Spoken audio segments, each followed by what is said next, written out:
Um, I had the thirst for doing something technical, and though economics and Spanish were my major undergrad at Dartmouth, I wanted to enter a technical field, and I chose accounting. And actually I chose accounting, I was just telling Amanda, because of an evening event at Dartmouth, either senior fall or senior winter, which kind of caught my eye. I went. It turned out to be an alum from the accounting program I ended up going to at Northeastern, which, oh, by the way, led me to my first job, which led me to this job. So it was all not a plan, but that's how it happened. So from then to now, you know, what's happened, it's a lot of hard work, for sure. I've said yes to a ton of projects. If anyone ever asks you in a company, would you please participate on this team? What do you think about going on to that project? It's never really phrased in the form of a question. The answer is always yes. They only ask good people to be on projects. So always say yes to projects.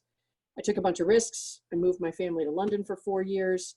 I branched out into departments that I had no right being in, but they were interesting to me, and I learned from them. Probably the most important thing I've done over the years is built relationships and leverage them. So that's sort of the pathway that I took. What does it mean to be the president of an electric and gas company? You know, we're highly regulated, 95% regulated business. As Amanda talked about my very long title, it's an interesting pathway. My job has been president of the Massachusetts business for about 10 years now. And a couple years ago, I told the CEO I wanted to do some more things. And so, but I liked my job. So basically he gave me a couple extracurricular activities. I am in charge of all of US energy policy, not all policy, like HR policies. We'll let someone else do that, but all energy policy, that's in my shop and I love it. So we'll talk about that in a minute.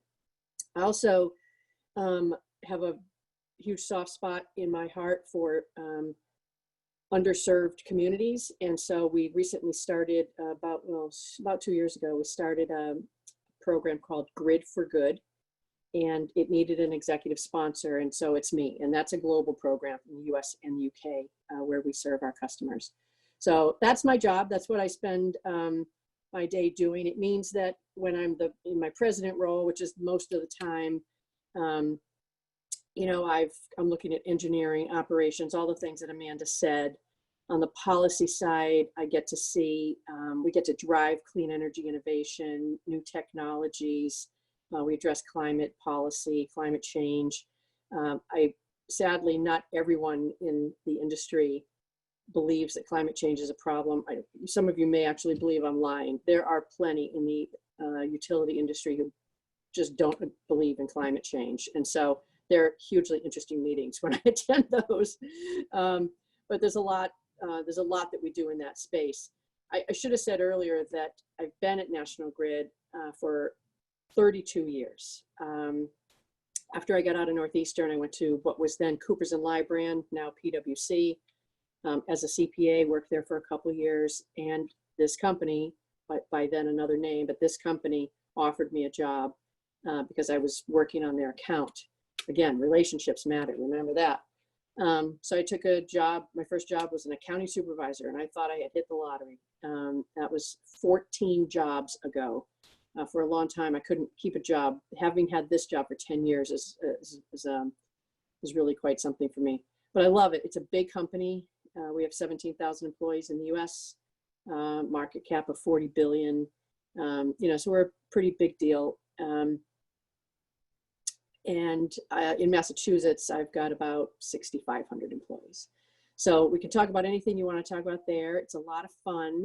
If anyone tells you don't work at a utility, they're really boring, I'm here to tell you, not true.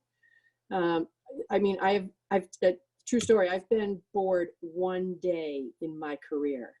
32 years, I've been bored one day. And I remember the day. I was in my second job.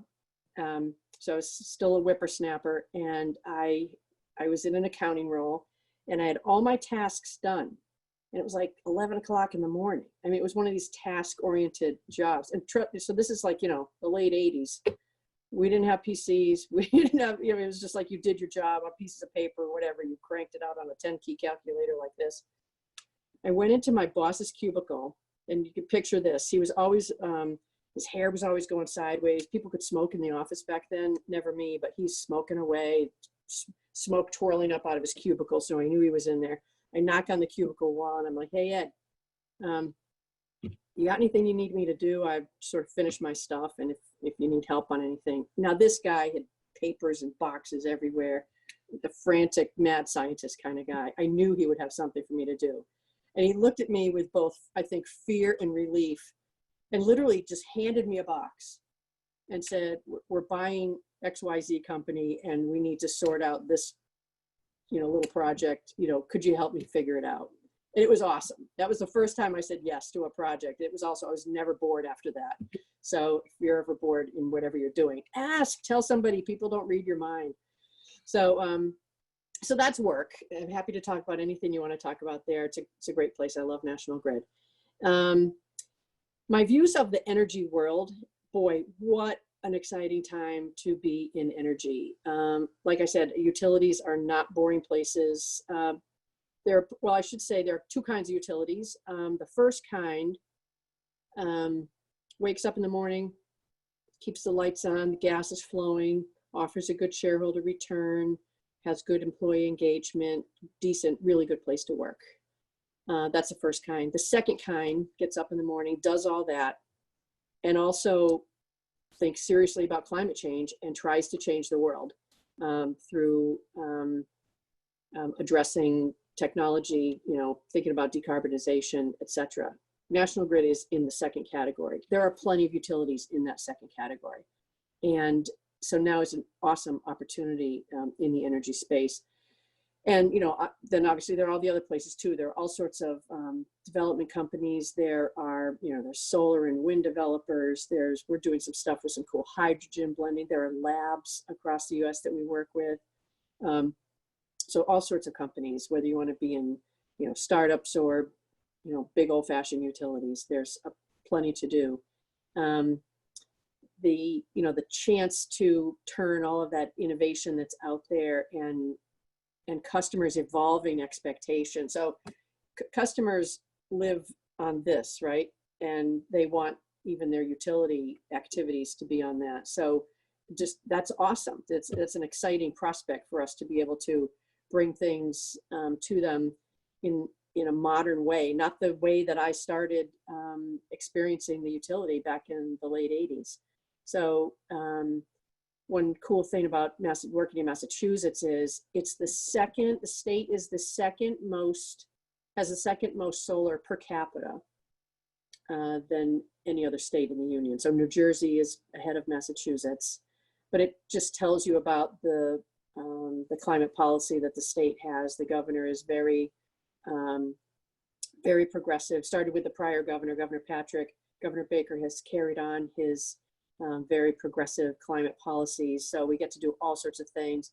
Wind is a big deal, both on and offshore for us. EVs, we announced a year and a half or 2 years ago that any employee who would buy an electric vehicle, we would give them $5,000 because we wanted them to buy an electric vehicle. And sometimes you get a little priced out. So you should see our parking lot now. And we have chargers everywhere because everyone, of course, wants to charge for free at work.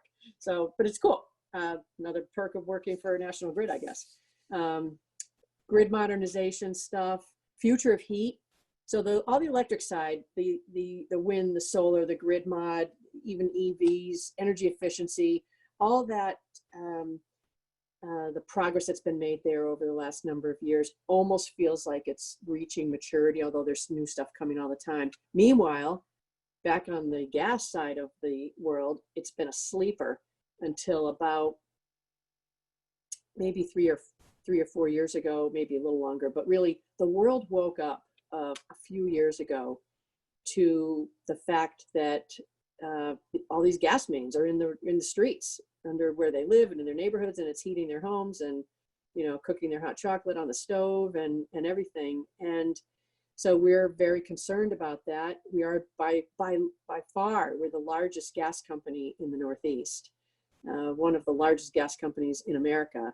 And so we're concerned about how we're contributing to greenhouse gas emissions.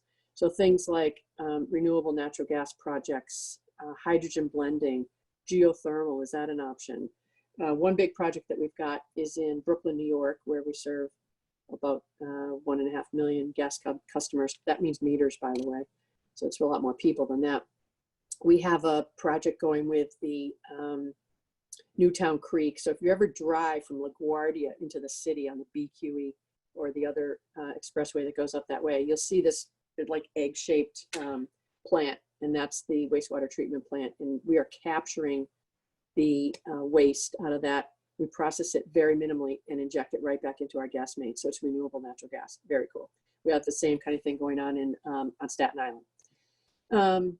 So lots of fun things to do. And I will say it's important that we do this, not just because we happen to believe it's the right thing, but our customers demand it of us.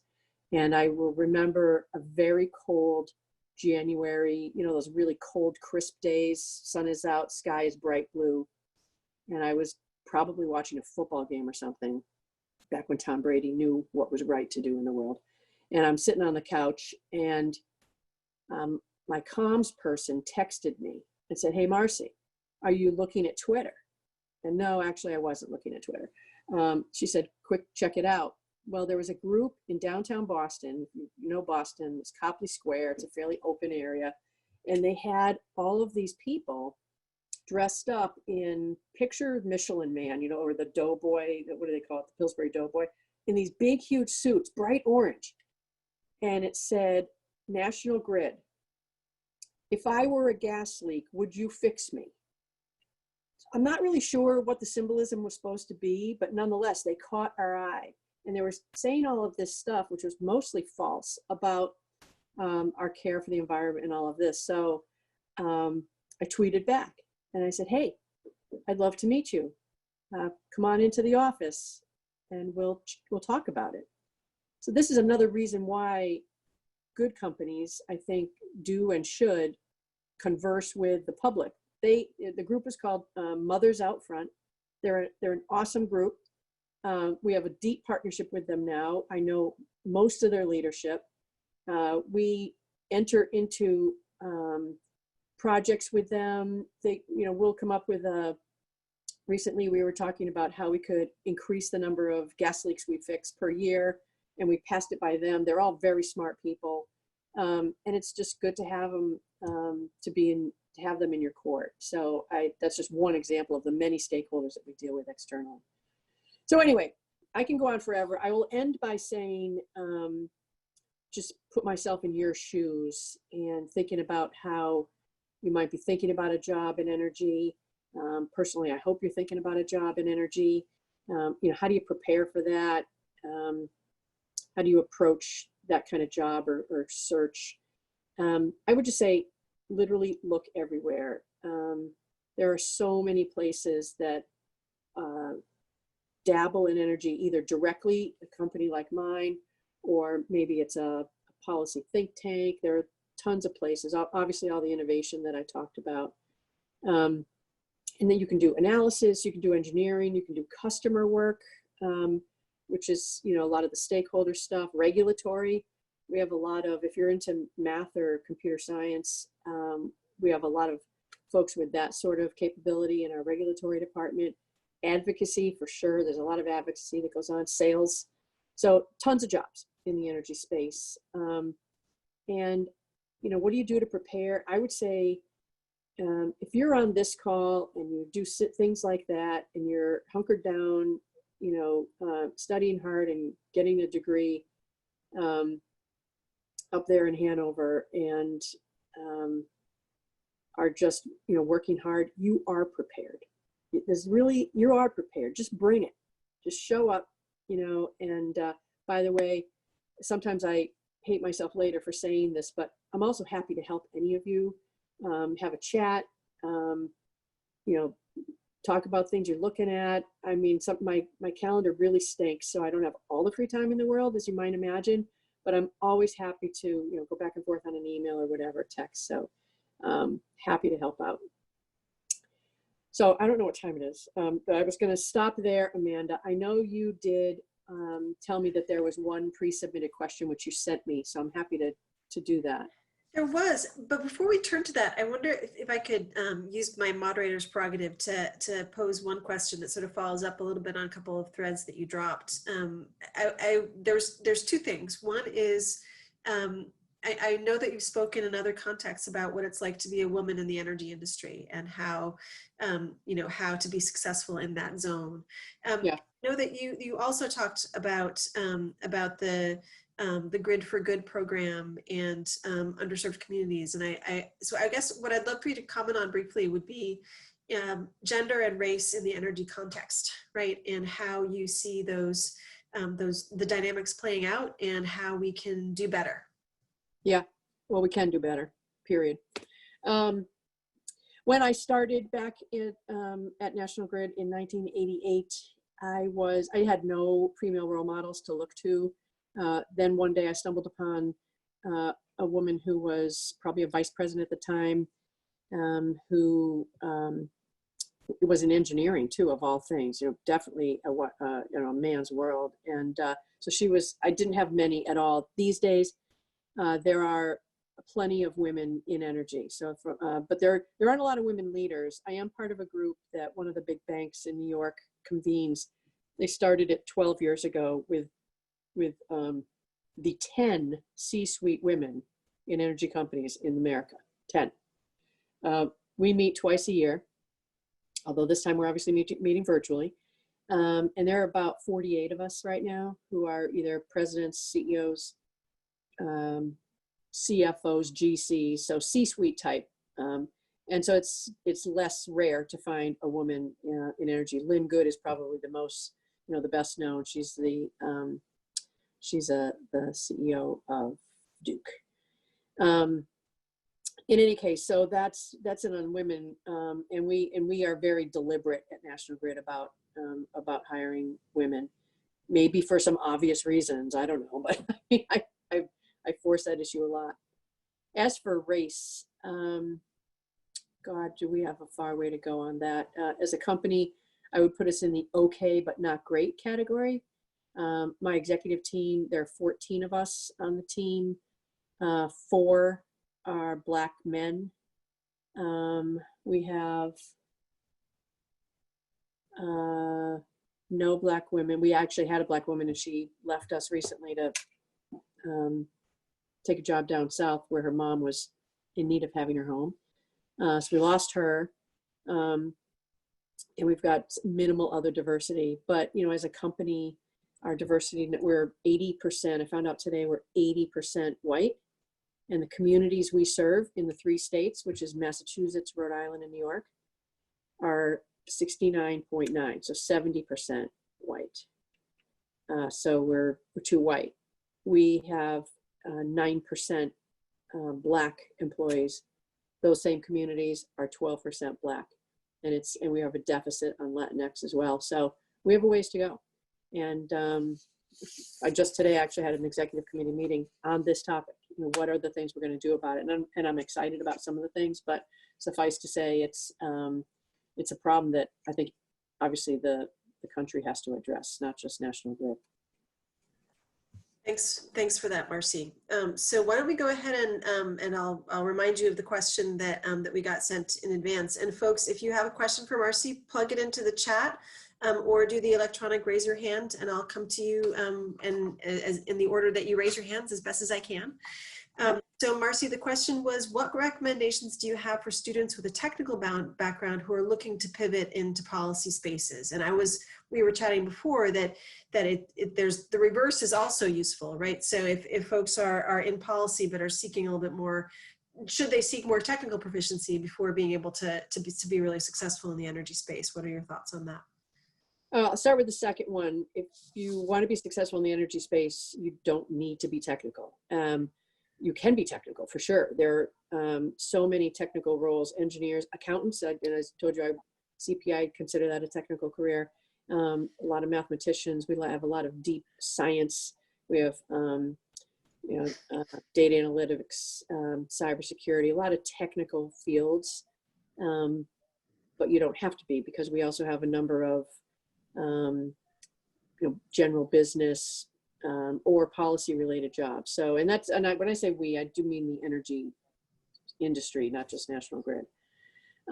As to the first part of your question, though, if you're technical and you want to become policy, I mean, I actually resemble that comment, right? I mean, I entered the space. The first probably 4 or 5 jobs that I had at National Grid were all fairly technical. One of our CEOs at one point saw something in me and put me in believe it or not, a sales job in Providence, Rhode Island. And also at the same time, I had a little bit of ownership of operations. And I went down there and thought I was going to die. But he looked at me and said, "This is good for you. You'll just go do it." He said, you might as well work in a shoe factory. You have no idea what we do. And he wanted to broaden my horizons. Well, boy, did he do that. And that was the first time that I started working directly with customers and government officials. And that was the first time I realized I liked policy. Now I'm in charge of all energy policy for the US business, and I love it. So it's something that you can have various roles in a company, whether it's dealing on a team, certainly with people who are working on, thinking about policy positions. So that one of my favorite teams in the policy group is they're fairly technical people. They are probably mostly engineers, a lot of data scientists, and if they know, if they've been in the business long enough, and it doesn't have to be years and years, but if they know enough about the business, and we say to them, here's a policy problem that we have, help us create a policy position. It actually is helpful to have a little bit of, you have to know what the business does. So technical helps, but then you also have to understand what's the balance for those mothers out front in Copley, and what the governor has on his or her agenda, and what's going to work for the company and still create a return. So it's a great place where you can use so many different aspects of both your education as well as what you've picked up in this job or others.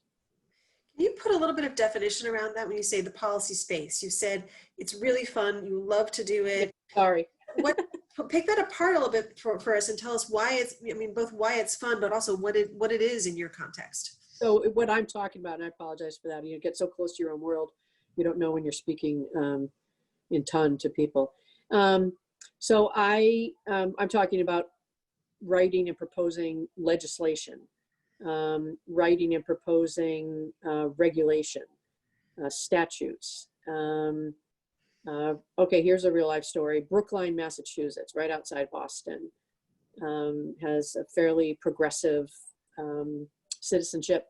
They, or citizen base, I should say.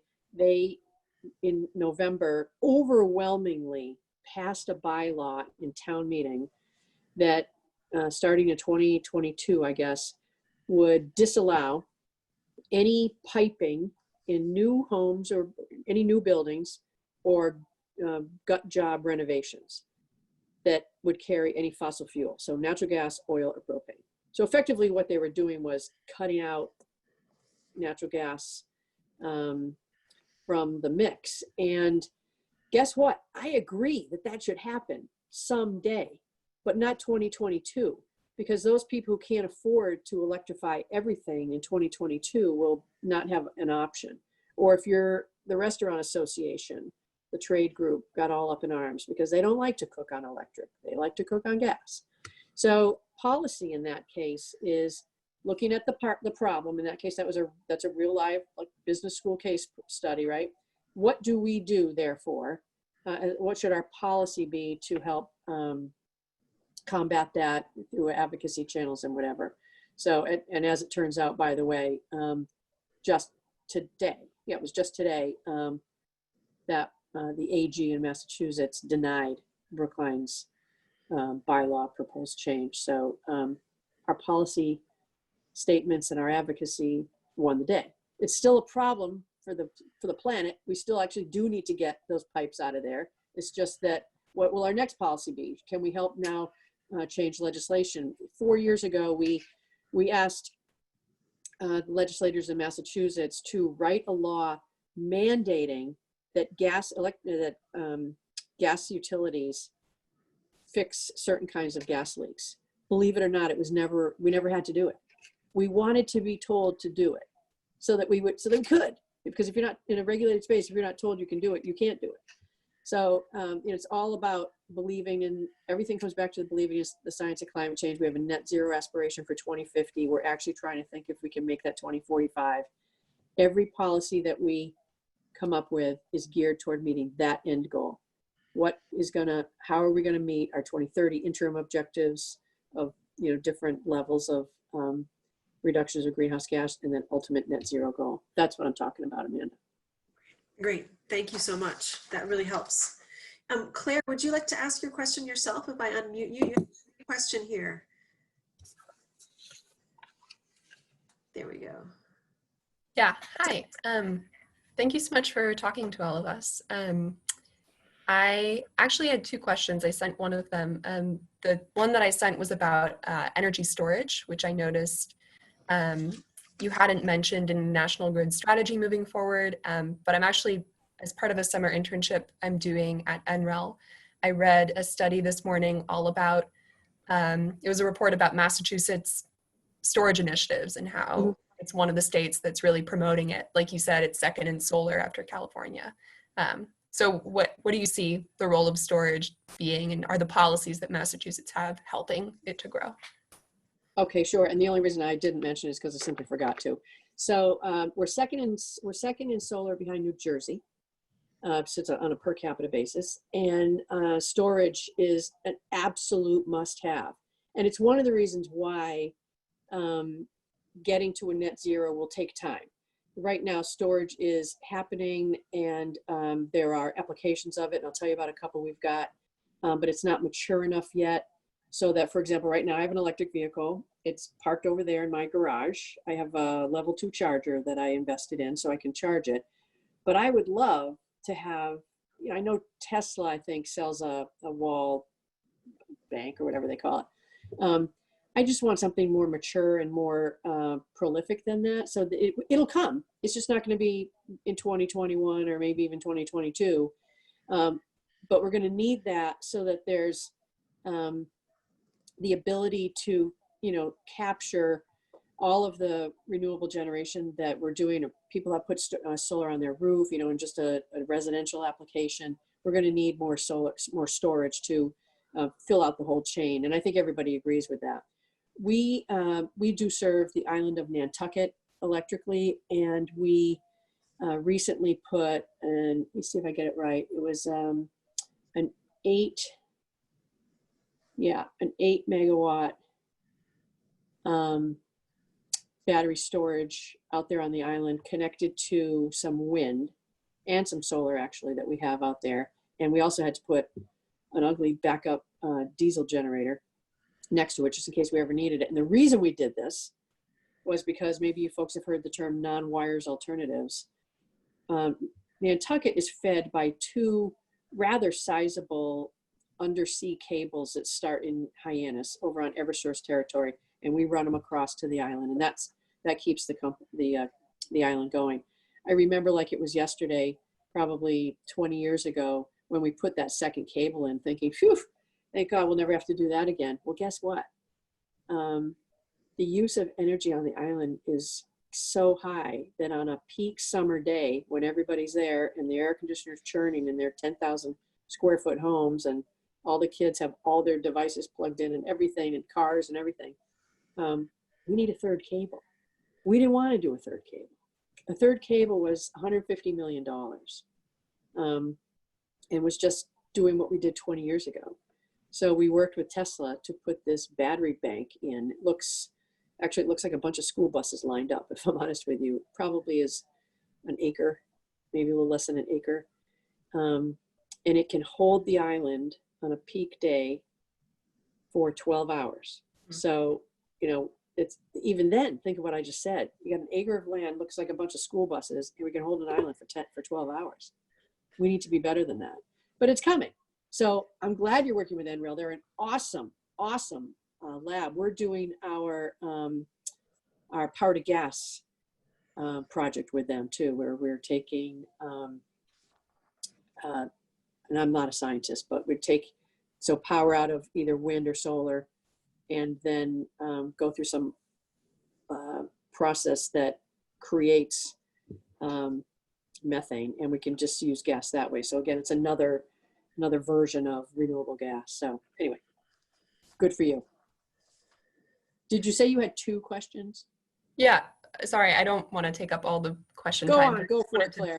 To briefly mention, last summer I interned at FERC, and I was with Commissioner Cheryl LaFleur, who you might know from National Grid. She was very inspirational as a female in energy. And she spoke at length about her conflicted opinions about natural gas pipelines and how New England's very constrained with natural gas. And so there's a need for more pipelines, but then part of my job was to review the environmental impact statements, and we would read about these endangered bat species getting, decimated by the large Atlantic Coast Pipeline, which actually was shut down anyway very recently. But I'm curious, like, what your opinion is on large natural gas pipelines and where you see the future of gas and gas constraints evolving in New England. Yeah. So I was probably one of the last ones to jump off the bandwagon on that. I genuinely do believe that the Northeast needs more gas. We still burn some coal and oil. We are trying we're trying our darndest in New England to electrify transportation. We're still, 40 to 50%, depending on where you are, greenhouse gas emissions come out of our tailpipes. So we want to work hard at electrifying transportation. But the more we're electrifying things, the more generation we need. And on a cold winter day in January, little known fact, but we crank up the oil like you read about. When would we have the polar vortex? Was that 2 winters ago? We burned more oil in a 2-week period in January of that year than we had I think it was the summer of 83 or something like that. It was a demonstrable number, and I just hate that. So, my thought was, when a lot of the pipelines were trying to be permitted, we don't own pipelines, we own the distribution pipes in the streets, but when a lot of the pipelines are trying to be permitted, I was in favor of it, but only if the regulator would mandate, again, that we depreciated the asset on a 25-year life. Because then if you've got an asset that's got a 40 or 50-year life, you got no incentive to get rid of it. So, if we're all marching toward 2050 or 2045, whatever it is, shorten the life, it is clear to all of us now, myself included, there are just so many hurdles to siting a pipeline. And I think that's unfortunate. We do need more gas. Right, for now, it's going to just be more expensive than it would be otherwise. Because remember this, as a utility, we're obligated to serve everyone, and we don't get to pick who our customers are. And affordability is is one of our high concerns that we have for our customers. On any day, forget COVID, on any day pre-COVID, about 20% of our customers can't afford to pay their bill. So as we continue to jack up the costs of a lot of these newer technologies, it just becomes insurmountable for some of our customers. And that's why I was in favor of the gas pipeline. But Cheryl's right. And by the way, she's a massive rock star.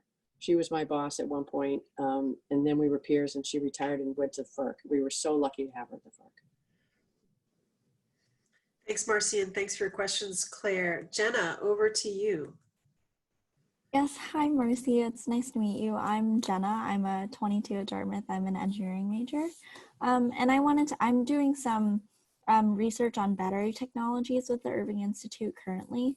And I was actually this morning reading a report by Lazard about levelized costs of energies and those being unsubsidized. And I was wondering, because you work with policy, what you think the future is with those subsidies in the future to make those, battery storage and paired with renewables a lot more affordable.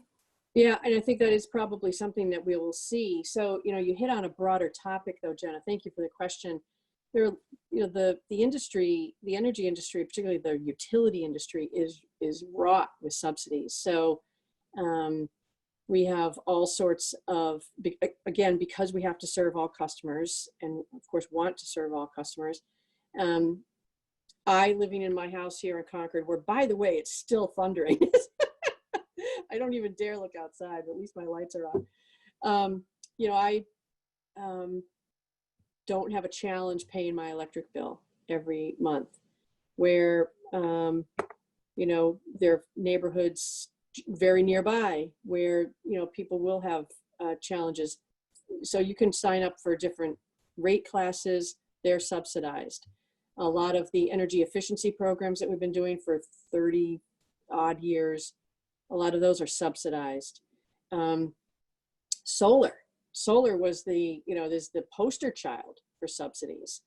In fact, you'll see sometimes utility companies coming out opposed to some forms of net metering, if you're familiar with what that is. And the reason is because effectively it's a subsidy for solar developers and the cost is put to all of the other utility customers, something that I can't really find a way to support. So there are subsidies throughout the energy space, whether it's to bring a technology to bear like solar or wind, which is a way to bring it to bear. Once it's mature, you can cease the subsidies, but also very much for customers who need it and can't afford it, which is really more the case, Jenna, that you're talking about. So I can see a place where I would very much sign up to talk to the regulator about ways where we could create a rate structure for people who had, say they had solar on their roof, or they rent in a triple decker in Worcester, and the landlord has to shoulder that burden, but find ways to create subsidies for different classes. It's a very common thing that we do. Thanks, Marcy. Thanks, Jenna. If you have a question, raise your hand or send it to the chat, and we'll come along to you. Could you speak, Marcy, to what you would see as workforce growth areas, career growth areas in utilities or in other aspects of the energy industry? So we've talked about what we see now, right? But if you were a student graduating next year or the year after, what would you be looking for in terms of possible entry level career opportunities in the energy space that could be enticing? Yeah, so always engineering. So many kinds of engineering, by the way. Electrical, power engineering, mechanical engineering, civil engineering, environmental engineering, huge environmental, environmental policy, any of the earth, sciences, geology, a lot of folks with that. We have a lot of, the industry is so old, we're pushing, in some cases, and in some of our gas businesses, almost 200 years old. And, we did bad things, as recently as 40 years ago, when people didn't know any better. And so we have a lot of dirty dirt in the utilities. And so environmental science is a big deal for us. And then on the data side, excuse me, data analytics, I mentioned cyber, we're very, very susceptible to breaches in the cyberspace. And the more we put, and right now at the top of a utility pole, everyone calls it a telephone pole, but at the top of a utility pole, there's little computers all over the place, whether it's in the transformers. Sometimes there's kit up there that is for grid modernization reasons. They're reclosers. So we're very susceptible and therefore very sensitive to where our data is and cyber breaches and all that. So that's another one. But I would say we hire for potential and not always what it is that just you have on a resume. If you had a passion for energy and for climate and had done either a project or you worked at the lab or whatever it was you did, and maybe your major was German, doesn't matter. I mean, if we can teach you the job, we need a good attitude, a hard work ethic, passion about what you're doing, and a willingness to play on a team that works really hard. That's who we hire. We don't, so come on, you English majors, it's fine. You don't have to be the power engineer just to come work at National Grid or other places like that. Great, good. Thank you for that. Lewis, I see you've got a question. I'm going to summarize it though for you. Thanks for posing it. Lewis is basically saying he was glad to hear you talk about underserved communities with a focus on decarbonization in your position as a senior executive, and wanted to know if you could share a little bit more about the Grid for Good program. I was really also interested in that, so it'd be great to hear a little more about that program. Sure. And Grid for Good has absolutely, well, I should say absolutely nothing, has very little to do with energy. So National Grid, as a regulated utility in the US and the UK, we're physically connected to our customers and, by a wire or a pipe. And we are always cognizant of how the communities are doing. So if you have a community that's in trouble, there's a lot of unemployment, whatever, they're still using energy. They're probably not able to pay the bill. Social mobility is important to us to help sort of rise all boats, right? So what we've decided to do is focus on disadvantaged youth, ages 18 to 24, mostly in underserved communities, excuse me, and get them, we're focusing on them because we want to take the kids and help them with employability. And so this is if they ran into a bad patch and maybe got into some trouble, so they're incarcerated, or they're not incarcerated, but they're in a situation where they don't have any good role models, so they haven't, forget college, but maybe they, coming out of high school, if they got out of high school, they are, working at a gas station or retail or something like that. If they have, again, it's like who I just told you we hire, right? If they are seeking help through the YWCA or similar type outfits that are in the UK, and that charity organization sees them as someone with some potential to go through a program to help them with employability, we want to help them get jobs. And selfishly, we want to help them get jobs in the energy field. So with solar installers, with the energy efficiency, home energy audits, in our call center, they're going to be gas main mechanics, entering either any of our unions, doing labor. They're great jobs, and we just think if we can help give them a hand up, not a handout, that they'll be better off. We think that will progress onto their family as well, and it's a way that we're going to spend a significant amount of money trying to get these kids through these training programs and into this space. And I've got about 7 other New England utility and contractor type outfits signed up to join the program with us, and a similar number in the UK. So it's early days, but watch this space. Great, thank you. Let's see, a couple last questions. A quick one from Kara Ponkheimer. I'm going to share that for you since you're not showing your video, Kara. Marcy, could you talk about entry-level position titles? That always seems like a hard thing to figure out in each organization to find the right fit. Oh gosh, you mean for an undergrad? I think so, yeah. Okay. Analyst is such a generic title, right? But it could be anything. Engineer. Oh gosh.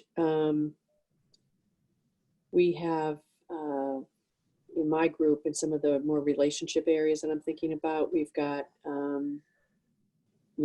customer managers. they don't manage anybody, to be honest with you. So don't ever, if you see a job that has manager in the title, don't shy away from it. Companies are not always smart. So just because you see a job with manager doesn't mean you have to be a manager right out of the gate and manage other people. We have customer managers, they're sole contributors. That could be an entry-level job. But that's a really hard question. It's like the hardest question anyone's ever asked me. It shouldn't be hard. Okay, well, so analyst, maybe some kind of manager, engineer. Yeah, you know, innovation technologists we have. You know, I just, please don't get hung up on titles. I sure don't. I mean, don't get hung up on titles. Read the role description, you know, see what it says. They always give, you know, requirements and, you know, capabilities. And by the way, and this comment is especially for the young ladies on the phone, you don't have to have everything that it says on the job description before you sign up. Please, nobody does. So just, you know, if you got about half of it, apply. You know, that's how you get your foot in the door. And I say this especially to the women because we try to make sure we got all of it written down and, or we can do all that stuff before don't do that. The guys will beat you to it. So apply. Great. Okay. And Sarah, go ahead. Hi, thank you very much for coming to speak with us. My name is Sarah. I'm studying engineering. I'm a 22. I'm also in Concord, and I also hear this crazy thunder. So, You're in Concord. That's great. Yes, yeah, I am. Can you talk a little bit about like what you've learned? Well, you said that you like came in and you've had like 14 or 15 jobs at National Grid, and so obviously you've kind of like moved up. Can you talk a little bit about like leadership lessons that you've learned, and now you're in like a much higher position, so like leadership and management lessons? Yeah. Gosh, I actually threatened to write a book about this someday. There's so much to be learned from leadership, and some of the best lessons you learn are not always from the good leaders. Sometimes you learn a lot from the bad leaders, and I've had plenty of them in my career. I've run into a few doozies, but it's awesome because you see what they do and you say, okay, I'm never going to do that. I think probably the biggest leadership lesson that I've learned over time is to just keep your cool. Don't take yourself too seriously. You know, there's always a place for humor. It diffuses sometimes a tense situation. You know, keep calm. You're always being watched, always. And so, you know, it's the shadow that you cast is one that is so visible to others. And so, you know, I could bore you to tears with all sorts of crises that I've been through and how I've acted and reacted to them. And at the end of the day, the bottom line is it all comes down to how you show up. You know, is your integrity intact? Are you making the right decision? And are you staying calm? And I have found that at the end of the day, people will come up to you later and say, wow, that was a tough one, Mars. I can't believe, you know, that happened. And you just stayed so cool. What they don't know is inside, my whole body was churning, worried to death. Don't let them see you sweat. So that's one lesson. And then the other is let people, you know, make their own, give them enough rope. I had a lot of good leaders who, like that boss who gave me the box that day. By the way, I'm still friends with that guy. He just gave me enough rope to hang myself with, and it was just perfect because I wasn't going to make mistakes if he was leaning over my shoulder all the time. And he wasn't that kind of guy. He was too frantic and busy to ever get out of his cubicle. I learned a lot from that, and therefore I do that too. If you ask people who work for me on my team, they will tell you I'm an extremely hands-off person, probably to a fault. Every once in a while I have to kick myself to ask a few more questions.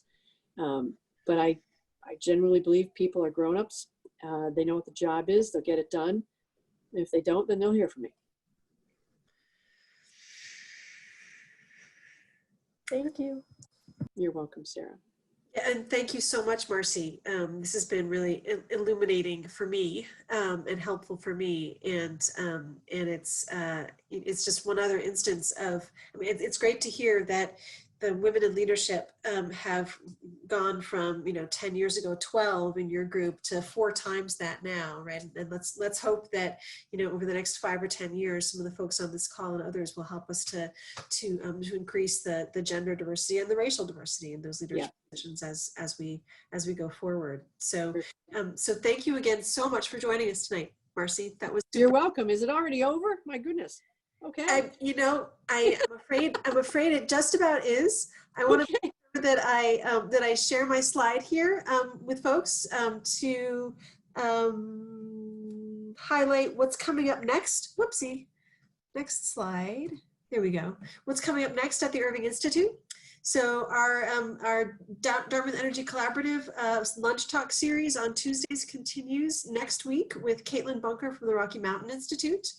We also have next week our New Energy Conversations series. This is with young faculty and postdocs and graduate researchers with Michael Craig from the University of Michigan. And then you'll see here our next 2 Alumni Sparks talks. Next week, Wendy Hato, who's from the class of 2011.